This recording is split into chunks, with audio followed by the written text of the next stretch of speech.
جو اسلام آباد high court کے جو سینئر ترین جو جج صاحبان ہیں، جس میں جسٹس محسن اختر کیانی، اس کے بعد پھر جسٹس میاں گل حسن اورنگزیب اور پھر جسٹس سردار طارق محمود جہانگیری، اور ان کو اب یہ بائی پاس کیا جا رہا ہے، اور یہ جو جسٹس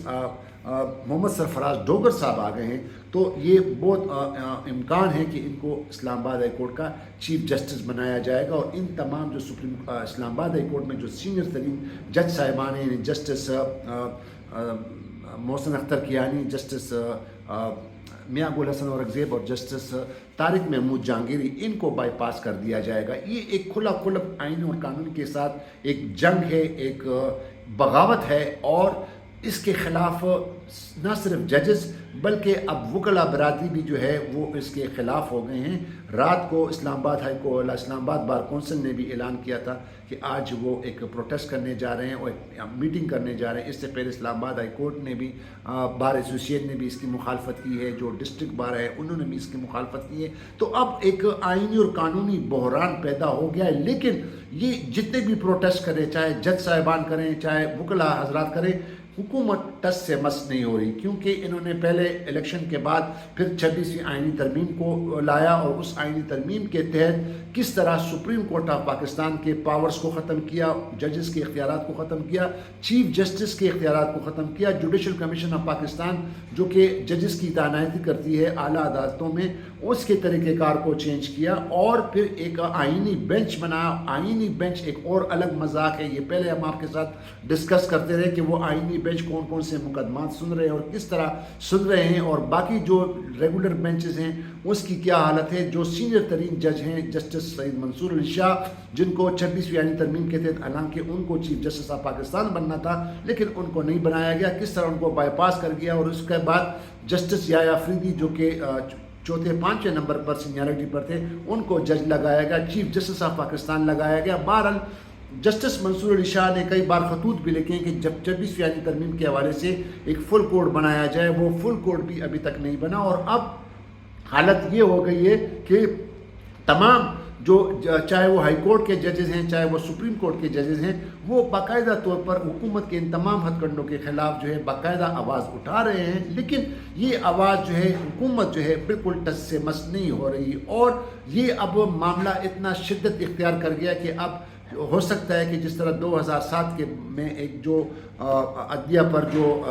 حملہ ہوا تھا اور عدلیہ کو جو کنٹرول کرنے کی کوشش کی تھی، سابق چیف جسٹس افتخار محمد چودھری کو کس طرح معزول کیا گیا تھا، اور ایک وکلا کی تحریک نکلی تھی اور وہ تحریک کتنی کامیاب ہو گئی تھی۔ اب وکلا برادری بھی ایک مرتبہ پھر ایک کوشش کرنے جا رہی ہے کہ آئین اور قانون کی حکمرانی ہو، کس طرح آئین کو بچایا جائے، کس طرح سپریم کورٹ کے اختیارات کو بچایا جائے، کس طرح یہ جو عدلیہ میں جو تعیناتیاں ہو رہی ہیں، ججز کی تعیناتیاں ہو رہی ہیں، اس کو شفاف بنایا جائے۔ اس کے لیے پوری وکلا برادری، اور نہ صرف وکلا برادری بلکہ جج صاحبان بھی جو ہے وہ کوشش کر رہے ہیں۔ اسلام آباد ہائی کورٹ کے 6 ججوں کا پہلے بھی پچھلے سال 2024 میں ایک خط آیا تھا کہ کس طرح جو انٹیلیجنس ایجنسیاں ہیں ان کے کام میں مداخلت کرتی ہیں، ان کے گھروں میں مداخلت کرتی ہیں، ان کے گھروں سے کیمرے برآمد ہوئے اور ان کی سرویلنس کی جا رہی ہے۔ اس پر بھی نہ تو اس وقت کے چیف جسٹس قاضی فائز عیسیٰ نے کچھ کیا، اور 1-2 سماعتیں ہوئی تھی لیکن اس کے بعد کچھ نہیں کیا گیا۔ لیکن اب جج صاحبان نے، یا 5 جج صاحبان نے اسلام آباد ہائی کورٹ کے، انہوں نے چیف جسٹس آف پاکستان اور chief justice Lahore high court اور اصلاح سندھ ہائی کورٹ کو خطوط لکھیں کہ جناب یہ سب کچھ کیا جا رہا ہے۔ انہوں نے خدشہ ظاہر کیا تھا اور وہ ہو گیا، حکومت نے باقاعدہ اب نوٹیفیکیشن جاری کر دیا ہے۔ لیکن یہ زیادتیاں کب تک چلے گی، یہ آئین اور قانون کے ساتھ کھلواڑ کب تک کیا جائے گا، یہ ایک ایسا ہے کہ پھر ایک چیز جو انتہا تک پہنچ جاتی ہے تو اس کا کچھ نہ کچھ انت یعنی اینڈ ہوتا ہے، اس کا جو آخر ایک سٹیج آتا ہے۔ اور اس حوالے سے وکلا برادری اور جج صاحبان جو ہے وہ باقاعدہ طور پر ایک انہوں نے جنگ شروع کر دی ہے۔ اور اب دوسرے خبر کی جانب آپ کے پاس آتے ہیں ناظرین کہ کل اب چونکہ پاکستان تحریک انصاف نے 8 فروری کو یوم سیام منانے کا اعلان کیا ہے پورے ملک میں، تو اب ظاہر ہے کہ جب پاکستان تحریک انصاف ایک کال دیتی ہے تو پورے ملک سے لوگ باہر نکل آتے ہیں اور ان کے پروٹیسٹ میں شامل ہوتے ہیں، جو کہ حکومت کے لیے اب ایک بہت بڑا درد سر ہے۔ اور کل حکومت نے باقاعدہ طور پر پاکستان تحریک انصاف کو ایک بہت بڑی دھمکی دی ہے، اور یہ دھمکی کل جو وزیر داخلہ ہیں محسن اختر نقوی، انہوں نے لاہور میں ایک تقریب سے خطاب کرتے ہوئے انہوں نے کہا کہ ہم پاکستان تحریک انصاف کو یہ کہتے ہیں کہ 8 فروری کے جو پروٹیسٹ ہے، جو کال ہے یوم سیام بنانے کا، یہ منقطع کر دیں، اس کو کینسل کر دیں، ورنہ اگر انہوں نے یہ نہیں کیا تو 26 نومبر کو جو پاکستان تحریک انصاف کے ساتھ کیا گیا تھا، یعنی 26 نومبر کا وہ تاریخی دن، وہ ایک خوفناک دن جو کہ اسلام آباد میں کس طرح پاکستان تحریک انصاف کے لوگوں کے کارکنوں پر جو فائرنگ کی گئی تھی، بہت سارے لوگ اس میں کچھ شہید ہو گئے تھے، کچھ زخمی ہیں، اور کچھ کا بتایا نہیں گیا ہے ابھی تک۔ وہ اس میں بہت ساری ویڈیوز آئی ہیں، اس پہ بہت ساری رپورٹنگ ہوئی ہے، لیکن اب باقاعدہ طور پر انہوں نے ایک دھمکی دی ہے کہ اگر پاکستان تحریک انصاف نے 8 فروری کو یہ جلسہ یا جو کال یا جو یوم سیام منانے کا پروگرام انہوں نے منقطع نہیں کیا، اور ان کے ساتھ پھر وہی سلوک کیا جائے گا، یہ قسم کی دھمکی دی گئی کہ اگر کوئی بھی 8 فروری کو گھر سے باہر نکل آیا یا کوئی باہر پروٹیسٹ کیا تو اس پر دوبارہ فائرنگ کی جائے گی۔ تو ایک بہت بڑا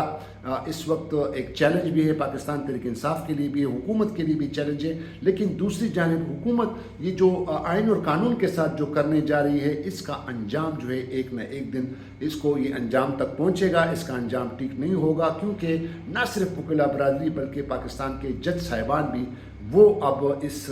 کے خلاف کھڑے ہو گئے ہیں، ایک محنت کر رہے ہیں، کوشش کر رہے ہیں، ایک جہاد کر رہے ہیں۔ اب دیکھتے ہیں کہ کون اس میں کامیاب ہوتا ہے، اور اس ملک میں آئین اور قانون کی پاسداری کب قائم ہوگی، اور ملک میں لوگوں کو انصاف، سستا معیاری انصاف کب ملے گا، اور کیا یہ ملک جو ہے یہ مزید تباہی کی طرف جا رہا ہے، یا اس ملک میں کوئی بہتر آنے کے لیے کچھ ایسا کوئی آثار ہے کہ یہ ملک ترقی پر گامزن ہو جائے اور اس ملک بہتری کی طرف جائیں، اور اس میں عدم استحکام جو ہے، سیاسی عدم استحکام وہ ختم ہو جائے، ملک میں ایک سیاسی استحکام آ جائے، ملک میں رول آف لا آئے، ملک میں آئین اور قانون کی پاسداری ہو، تب اس ملک میں کچھ نہ کچھ بہتری کی طرف جائے گا۔ ادروائز حالات مزید بگڑتے جائیں گے، ایسا نہ ہو کہ حالات بگڑتے جائیں، لیکن اس وقت تقاضا یہ ہے کہ یہ تمام جو ہیں، جو بھی جو اختیار ہیں، جو با اختیار ہیں، جو کہ حکومت میں ہیں، ان کو ہوش کے ناخن لینا چاہیے، کم از کم پاکستان کے لیے، پاکستان کے لوگوں کو ان کے بارے میں سوچنا چاہیے۔ ایک اور پروگرام میں دوبارہ آپ کے سامنے حاضر ہوں گے۔ نئے دیکھنے والے ناظرین سے دوبارہ التماس کرتا ہوں کہ وہ اس چینل کو ضرور سبسکرائب کریں۔ خدا حافظ، پاکستان زندہ باد۔